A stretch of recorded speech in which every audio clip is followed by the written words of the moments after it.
मुसलमान तो पहला टारगेट, दूसरा टारगेट दलित है, तीसरा टारगेट ट्राइबल है, चौथा टारगेट ओबीसी है, पांचवा टारगेट गरीब है, और आखिरी जो मुद्दा है वो ये है कि कैसे इस देश में मनुस्मृति लाया जाए और सारे लोगों को पढ़ाई से रोका जाए और इनके शासन को सदियों सदियों तक जारी किया जाए। ये मुद्दा है। एक्शन क्या होना चाहिए? प्लानिंग ये है कि जिस तरह से इन्होंने मास डिसइंफ्रेंच करने की आपको कोशिश की है, आप अपने को इनफ्रेंचाइज करने की कोशिश कीजिए। कैसे इनफ्रेंचाइज करेंगे? अपने सारे वोटिंग डॉक्यूमेंट्स को प्रॉपर तरीके से सबसे पहले बनाइए। आज ही जा करके हर आदमी अपना आधार कार्ड, अपना इलेक्शन आइडेंटिटी कार्ड, बाकी सारे कार्ड्स सही तरीके से बनवाए। जो आदमी घर शिफ्ट करता है, शिफ्टिंग के बाद मैंने किताब लिखी है, उसमें कहा गया है कि अगर एक दलित और एक मुसलमान अगर अपने घर को शिफ्ट करता है तो उसके नाम को डिलीट कर दिया जाता है। आप जहां पर जाते हैं नए तरीके से अपने नाम को ऐड कीजिए। आपके मेल को फीमेल लिखा जाता है,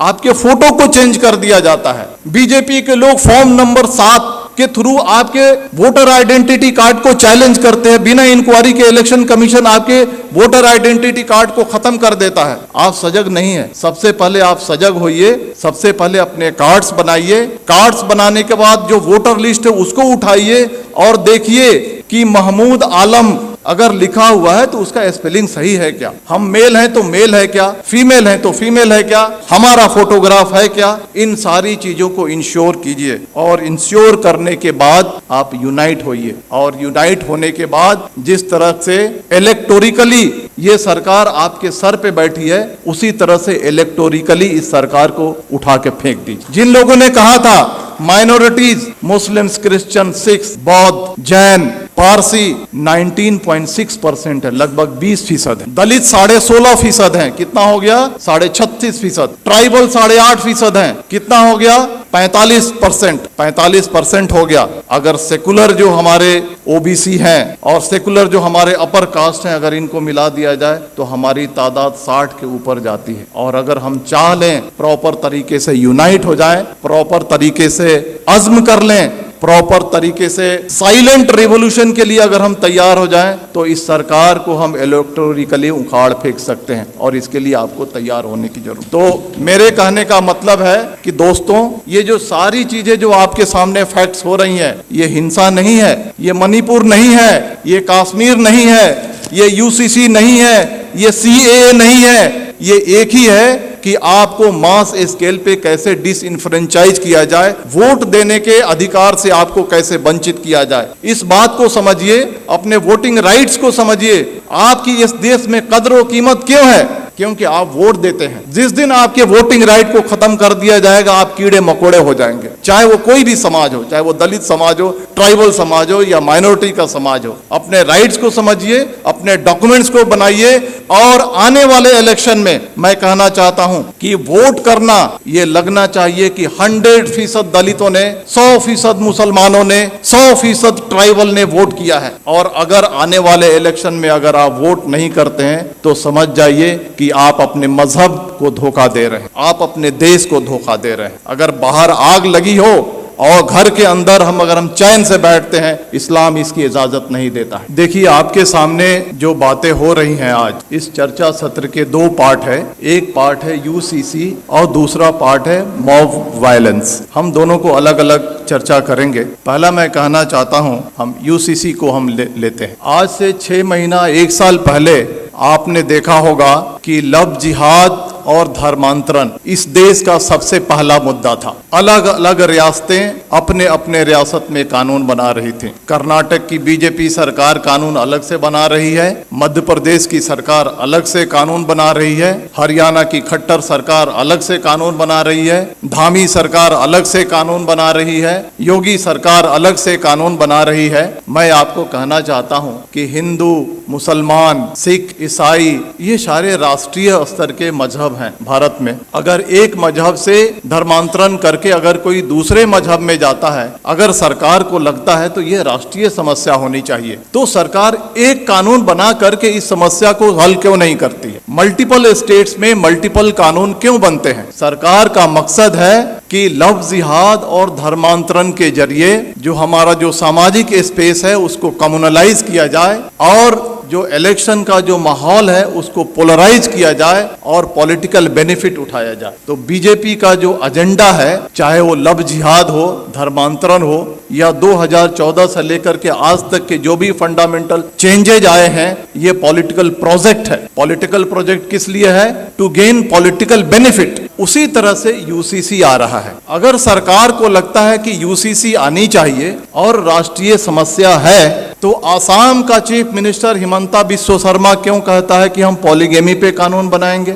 धामी सरकार उत्तराखंड का क्यों कहता है हम यूसीसी पे ड्राफ्ट लेकर के आएंगे? आप देखिएगा मेरी बात, यू मार्क माई वर्ड, कुछ दिन के बाद योगी सरकार अलग ड्राफ्ट लेकर के आएगी, कुछ दिन के बाद मध्य प्रदेश की शिवराज सरकार अलग ड्राफ्ट लेकर के आएगी। और इसका मकसद है कि ये उनका पॉलिटिकल प्रोजेक्ट है। और पॉलिटिकल प्रोजेक्ट किस लिए है? समाज को पोलराइज करने के लिए। अब सवाल उठता है कि इसका मकसद समाज को पोलराइज करने के लिए है, तो हमें क्या करना चाहिए? जहां तक यूसीसी का सवाल है, बड़े बड़े वक्ता, बड़े बड़े दानिश्वर कहते हैं सबसे ज्यादा जो नुकसान होगा वो क्रिश्चियंस को होगा, सिख को होगा, ट्राइबल्स को होगा, दलित को होगा। हमारी जिम्मेदारी है, सरकार देखिए 2014 से लेकर के आज तक जो चाहती है वो करते आई है। अगर वो चाहेगी कि यूसीसी लाएं तो हम रोक नहीं सकते हैं, लेकिन हम जो कॉन्स्टिट्यूएंट्स जो उनको वोट करते हैं उनको ये एजुकेट कम से कम कर सकते हैं कि ये जो है आपको बर्बाद करने के लिए लाया जा रहा है। इसके कॉन्स्टिट्यूएंट्स कौन है? ट्राइबल्स हैं, दलित हैं, मुस्लिम्स हैं, अदर माइनॉरिटीज हैं। इन सब को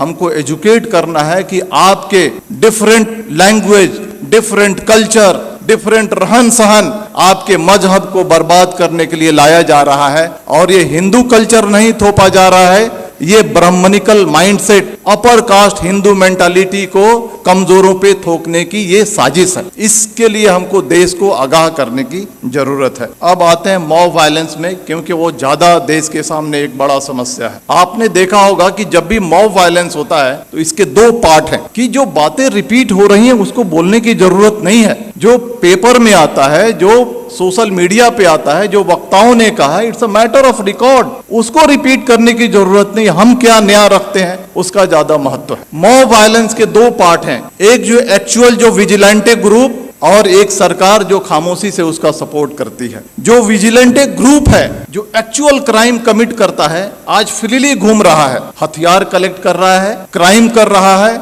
माइनॉरिटीज पे वार कर रहा है और उसको कोई छेड़ने वाला, कोई अरेस्ट करने वाला नहीं है। दूसरा जो पार्ट है आज की सरकार कितनी भी मॉब लिंचिंग हो जाए, मणिपुर हो जाए, नू हो जाए, पुन्हाना हो जाए, झिरका हो जाए, ट्रेन में फायरिंग हो जाए, दंगे हो जाए, सरकार जबान नहीं खोलने वाली है। सरकार चुप है। सरकार इज मेंटेनिंग साइलेंस। और साइलेंस को क्या कहा जाता है? साइलेंस को, खामोशी को रजामंदी कहा जाता है। सरकार वायलेंस को रजामंदी दे रही है। सरकार रजामंद है कि वायलेंस किया जाए। इसके दो पार्ट हैं, जो विजिलेंटे ग्रुप हैं और जो सरकार है, इनके मोटिव में फर्क है। जो विजिलेंटे ग्रुप है उनका मोटिव है कि हम जो कमजोर हैं उन पे हमला कर रहे हैं, उनको सबक सिखा रहे हैं, उनको तकलीफ में डाल रहे हैं और बहुत खुश हैं कि तारीख में इन्हें हमको सताया था। ये बात सही है या गलत, इसकी अलग चर्चा की विषय है, लेकिन इन्होंने हमें तारीख में हमको तकलीफ दी थी, आज हम इनको तकलीफ दे रहे हैं। वो खुश है।